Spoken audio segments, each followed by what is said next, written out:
नमस्कार, मैं हूं आपके साथ अंजना और आप देख रहे हैं जज्बात 24। चलिए शुरुआत करते हैं आज की बड़ी खबर से।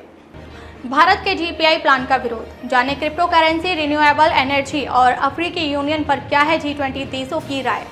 G20 नेताओं की घोषणा के मसौदे पर सदस्य देशों के वार्ताकारों के बीच चर्चा चल रही है।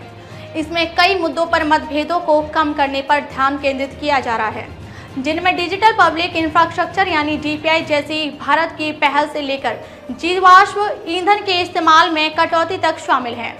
विश्वसनीय सूत्रों के मुताबिक मामले से परिचित लोगों का कहना है कि भारतीय पक्ष के कर्ज पुनर्गठन, हरित विकास के लिए फंडिंग, क्रिप्टो करेंसी को विनियमित करना और अफ्रीकन यूनियन को G20 का पूर्ण सदस्य बनाने के मुद्दे पर जूझना पड़ा है। G20 की अपनी अध्यक्षता के दौरान भारत ने विकासशील देशों के डिजिटल विभाजन को दूर करने में मदद करने के लिए डिजिटल पब्लिक इंफ्रास्ट्रक्चर के लिए ठोस प्रयास किया है। डीपीआई को लेकर G20 के भीतर ग्लोबल साउथ और विकासशील अर्थव्यवस्थाओं ने रुचि दिखाई है। डीपीआई को फ्री करने के पक्ष में नहीं विकसित देश। डीपीआई में जनधन खाते, आधार पहचान और मोबाइल के जरिए यूनिफाइड पेमेंट इंटरफेस यानी यूपीआई, रुपे क्रेडिट कार्ड और आरबीआई की सेंट्रल बैंक डिजिटल करेंसी यानी सीबीडीसी जैसे फाइनेंशियल टेक समाधानों का इस्तेमाल करके सब्सिडी के लीक प्रूफ ट्रांसफर के लिए टेक्नोलॉजी का उपयोग शामिल है। कुछ विकसित देश डीपीआई को मुफ्त में वैश्वीकृत करने की भारत की योजना के पक्ष में नहीं है।